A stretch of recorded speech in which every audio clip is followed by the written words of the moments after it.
दोस्तों, इंडिया में आज भी गांव और छोटे शहरों में लाखों लोग ऐसे हैं जो कि दिन रात एक करके पूरी शिद्दत के साथ आर्मी ज्वाइन करने के लिए जुटे हैं। लेकिन दोस्तों, अब भारत सरकार की नई स्कीम अग्निपथ के तहत लोग सिर्फ 4 साल के लिए ही आर्मी ज्वाइन कर सकेंगे। लेकिन दोस्तों, क्या आपने कभी ये सोचा है कि जवान 4 सालों के बाद आखिर क्या करेंगे और आखिर इनकी तनख्वाह कितनी होगी और आखिर लोग इस स्कीम का इतना विरोध क्यों कर रहे हैं? इन सभी सवालों के जवाब जानने के लिए वीडियो के लास्ट तक हमारे साथ बने रहिए। तो चलिए वीडियो को शुरू करते हैं। दोस्तों, अग्निपथ योजना के अनुसार युवाओं की भर्ती सेना में सिर्फ 4 साल के लिए ही होगी और जो भी सेना में शामिल होगा उसे अग्निवीर के नाम से जाना जाएगा। वैसे दोस्तों, इस अग्निपथ योजना को टूर ऑफ ड्यूटी भी कहा जा रहा है, क्योंकि अग्निपथ भारत सरकार का वो रास्ता है जिस पर चलकर वो देश की सिक्योरिटी को और तीनों सेनाओं को और भी ज्यादा मजबूत करना चाहती है। लेकिन यहाँ पर सबसे जरूरी बात ये है कि इस स्कीम की वजह से इंडियन आर्मी में भर्ती होने के बाद आर्मी की औसत उम्र में कमी देखने को मिलेगी। और ऐसा इसीलिए क्योंकि इस योजना के तहत सिर्फ 17.5 से लेकर 23 साल की उम्र तक के युवा वायु सेना से जुड़ सकते हैं और 4 साल बाद जब वो रिटायर होंगे तो उनकी उम्र 30 साल से भी कम होगी, जिसका फायदा ये होगा कि देश की सेना में जोश भरे युवा तैनात रहेंगे। इसके अलावा सैनिकों के रिटायर होने के बाद सरकार पर पड़ने वाले पेंशन का बोझ भी खत्म हो जाएगा। अब वैसे तो सेना से रिटायर होने वाले सैनिकों को एक मोटी रकम के साथ रिटायर किया जाएगा, लेकिन साथ ही में उनके सिक्योर फ्यूचर के लिए उन्हें आर्मी और डिप्लोमा सर्टिफिकेट भी दिया जाएगा। और ये सर्टिफिकेट किसी कॉरपोरेट या फिर बाहर किसी सेक्टर में काम करने के लिए कितने जरूरी होते हैं ये तो आपको पता ही होगा। अगर भर्ती की बात करें तो उसके लिए कम से कम आपके पास हाई स्कूल की डिग्री होनी चाहिए। इसके बाद 3 सेनाओं में पहले चरण में 45,000 अग्निवीरों की भर्ती के लिए रैली निकाली जाएगी, जिसमें सिलेक्ट होने वाले लोग आगे की चयन प्रक्रिया से गुजरेंगे, जो कि बिल्कुल उसी तरह होगी जैसे कि आर्मी की नोवल भर्ती के समय होता है। इसके बाद हर प्रक्रिया में सिलेक्ट हो जाने वाले लोगों का 4 साल का टेन्योर शुरू हो जाएगा।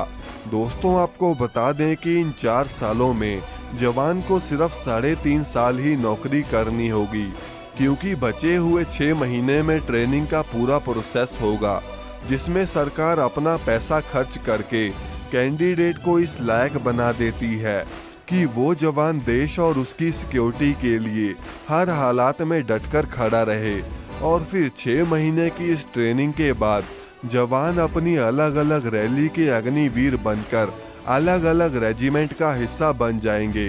दोस्तों, इस स्कीम की एक और सबसे बड़ी और सबसे खास बात यह है कि सरकार अभी तक जो अंग्रेजों के बनाए आर्मी रूल्स को फॉलो करती थी उसमें भी काफी बड़ा बदलाव किया है। और बदलाव ये है कि अग्निवीर भारत के किसी भी रेजिमेंट का हिस्सा बन सकते हैं, और वो भी बिना इस बात के चिंता किए कि उनका बैकग्राउंड उस रेजिमेंट के बैकग्राउंड से मैच होगा या नहीं। दोस्तों, इस योजना के जरिए भर्ती होने वाले युवाओं को कश्मीर और देश के अलग अलग हिस्सों में तैनात किया जाएगा। अब दोस्तों, भर्ती तो हो गई, लेकिन आखिर इस नौकरी में सैलरी कितनी होगी और रिटायरमेंट के बाद कितना पैसा दिया जाएगा? दोस्तों, इसमें बताया गया है कि अग्निपथ योजना के तहत शुरुआती सैलरी 30,000 रुपए होगी, जिसे हर साल बढ़ा दिया जाएगा और चौथे साल में इसे बढ़ाकर 40,000 रुपए कर दिया जाएगा। इसके अलावा पीएफ के तौर पर सरकार सैलरी का 30% हिस्सा सेविंग के रूप में अपने पास रख लेगी, और फिर इस 30% हिस्से को डबल करके जब कोई 4 साल बाद सैनिक रिटायर होगा तो उसे 10 से 12 लाख रुपए तक दे दिए जाएंगे। अब इस पैसे का एक और फायदा ये होगा कि इस पर बिल्कुल भी टैक्स नहीं लगेगा, और इसके अलावा सरकार की तरफ से आम सैनिकों की तरह अग्निवीरों को इंश्योरेंस और शहीद होने पर मुआवजे की राशि भी दी जाएगी। लेकिन यहाँ पर सबसे बड़ा एक नेगेटिव पॉइंट ये है कि उनको बाकी के सैनिकों की तरह पेंशन और मेडिकल सुविधाएं नहीं मिल पाएंगी। और इस योजना में सबसे इम्पोर्टेंट सवाल ये है कि आखिर 4 साल बाद इन जवानों का क्या होगा। तो दोस्तों, इसमें एक बात तो साफ कर दी गई है कि भर्ती होने वाले 25% अग्निवीरों को सेना में परमानेंट कर दिया जाएगा। लेकिन साथ ही में जो 10th पास करके अग्निवीर बनेगा उसे रिटायर करने के साथ ही 12th के बराबर की डिग्री दे दी जाएगी, ताकि अगर वो आगे की पढ़ाई कंटिन्यू करना चाहे तो वो कर सकता है। और अगर ये जवान 4 साल बाद अपना कोई बिजनेस स्टार्ट करना चाहते हैं तो सरकार उन्हें जरूरत पड़ने पर शुरुआती फंड अपने पास से देगी। इसके अलावा सरकार ने बताया कि रिटायर होने के बाद अगर जवान सीआरपीएफ या फिर पुलिस की भर्ती देखता है तो उसे ऐसी नौकरी में प्राथमिकता दी जाएगी। दोस्तों, ज्यादातर स्टूडेंट्स इसी वजह से विरोध कर रहे हैं, क्योंकि अब आर्मी ज्वाइन करने के बाद उनका फ्यूचर खराब हो जाएगा।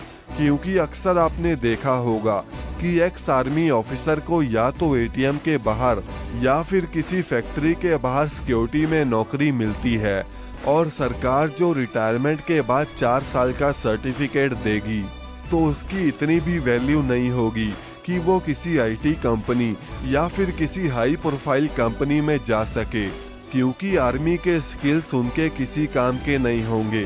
इसके अलावा आपको बता दें कि भारत सरकार का इस स्कीम को लाने से आर्मी ऑफिसर को दिए जाने वाले पेंशन का करोड़ों रुपया भी बच रहा है, और शायद इसीलिए उन्होंने इस स्कीम को लोगों के बीच लाया ताकि उन्हें पेंशन ना देनी पड़े। वैसे दोस्तों, आपका इस पर क्या विचार है? कमेंट करके हमें जरूर बताएं, और इस वीडियो को लाइक करके चैनल को सब्सक्राइब करना